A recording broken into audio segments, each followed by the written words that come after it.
तुलसीदास जी महाराज। अब ये श्रद्धालु तो नहीं होगा, विश्व को शांति अब इन्हीं से मिलेगी। और ये क्या कहते हैं, इन्होंने ये ना समझा। अब इसके पृष्ठ नंबर आपको 50 पे दिखाते हैं। ये है पृष्ठ नंबर 50। सहकारी पत्रिका 7 सितंबर 1971 में स्टेटमेंट दी है इन्होंने। 7 सितंबर 1971 में इनकी स्टेटमेंट प्रकाशित हुई है। क्या, किसकी? तुलसीदास जी की। और ये इस ब्रैक इसमें बॉक्स के अंदर है, हम यहां से लेते हैं। वह अवतार जिसकी लोग प्रतीक्षा कर रहे हैं 20 वर्ष का हो चुका है। 7 सितंबर 1971 को वो 20 वर्ष का हो चुका है। इस दास रामपाल दास की डेट ऑफ बर्थ है 8 सितंबर 1951। 7 सितंबर को दास पूरा 20 वर्ष का हो चुका है और 8 सितंबर को 21वां वर्ष शुरू हो जाता है। फिर पढ़ो, वह अवतार जिसकी लोग प्रतीक्षा कर रहे हैं 20 वर्ष का हो चुका है। यदि उसका पता बता दूं तो लोग पीछे पड़ जाएंगे। अभी ऊपर से आदेश बताने का नहीं हो रहा है। मैं समय का इंतजार कर रहा हूं और सभी महात्माओं ने समय का इंतजार किया है। समय आते ही सबको सब कुछ मालूम हो जाएगा। अब पुण्यात्माओं, ये पुण्यकर्मी प्राणी था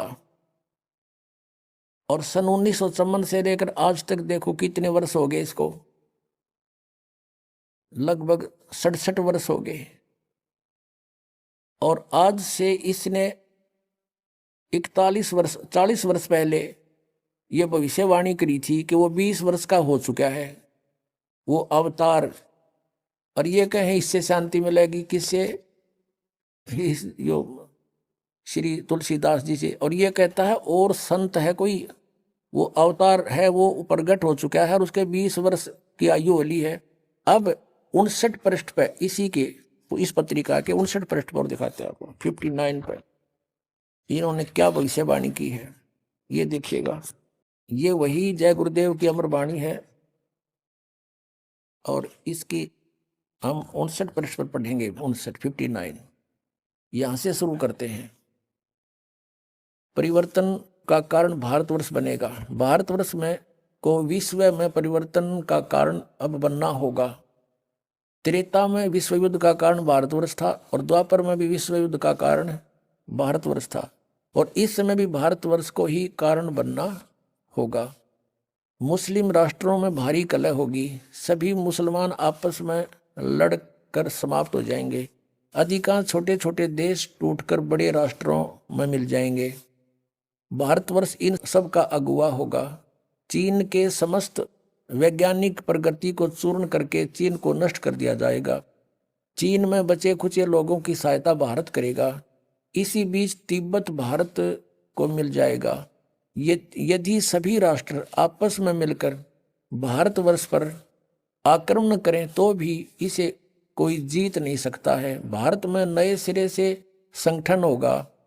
यदि विश्व के सभी राष्ट्र जी जान से यह प्रयास करे कि सुरक्षा परिषद अमेरिका से हटकर भारतवर्ष में न जाने पावे तो यह कदापि नहीं होगा। सुरक्षा परिषद भविष्य में भारत में चली आएगी।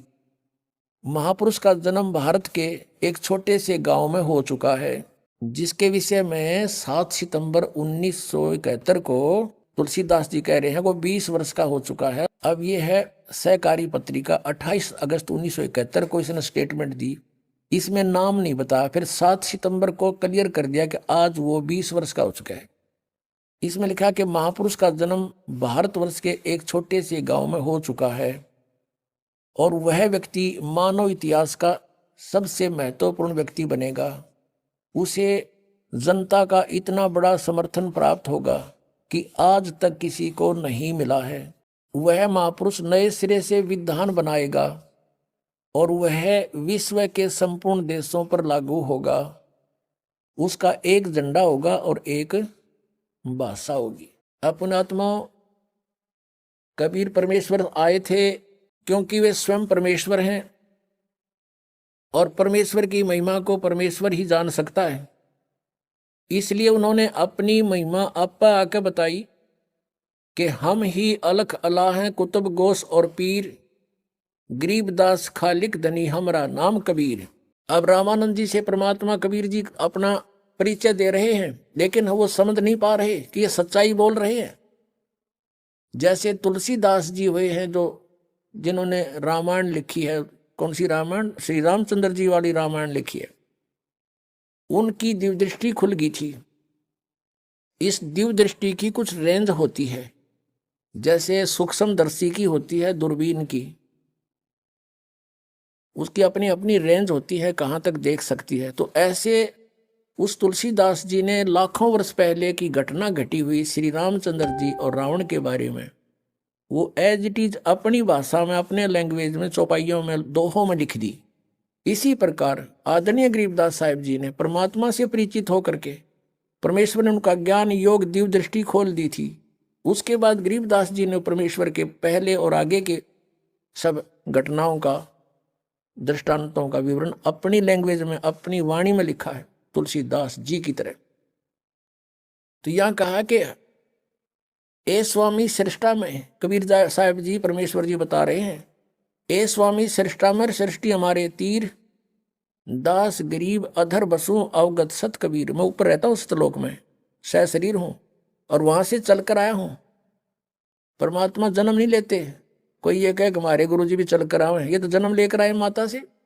वो परमात्मा स्वयं चलकर आए हैं और उन्होंने अपनी महिमा आप पे बतानी पड़ी। आप पे आरती आप पे साजे, आप पे किंगर आप पे बाजे, आप पे ताल झां जनकारा, आप नचे आप देखनारा। पुण्यात्माओं, परमात्मा ने 600 वर्ष पहले कबीर सागर में जो लिपि बचा, उनकी अमर वाणी श्री धर्मदास जी ने लिखी है, उसमें कहा कि 12वां पंथ कबीर पंथ होगा और उसमें हम ही चलकर आएंगे। यानी गरीबदास जी के रूप में नहीं, गरीबदास जी वाले पंथ में आगे चलकर हम ही आएंगे और सभी पंथों को मिटाकर एक पंथ चलाएंगे। 600 वर्ष पहले, 650 वर्ष पहले परमात्मा ने कहा था जब वो आए कि धर्मदास पूरे विश्व पर एक ज्ञान रहेगा और एक ही भगवान रहेगा। मेरी महिमा पूरे विश्व में होगी और उस समय पूरे विश्व में शांति होगी, भगवान से डरने वाले व्यक्ति हो जाएंगे या माया की दौड़ खत्म हो जाएगी। तो उस समय परमात्मा ने कहा था कि हम ही आएंगे। कबीर जी वो स्वयं नहीं आए तो अपना दास भेज दिया।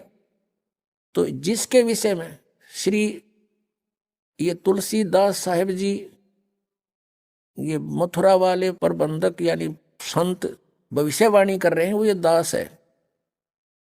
अब आप पे आरती आप पे साजे, आप पे किंगर आप पे बाजे, आप पे ताल झां जनकारा, आप नचे आप देखनारा। अब ये तो महापुरुष है, इसको अवतार कहो से कुछ को, लेकिन ये दास तो दास है। आपको बोल रहा है, दास परमेश्वर का कुत्ता है, आप धनियों को जगा रहा है कि आपको बहुत हानि करेगा ये काल। ये संत भी भ्रमित हैं, ये पंथ भी भ्रमित है, इनका ज्ञान भी भ्रमित है, इनका नाम भी भ्रमित है, ये काल के जाल में।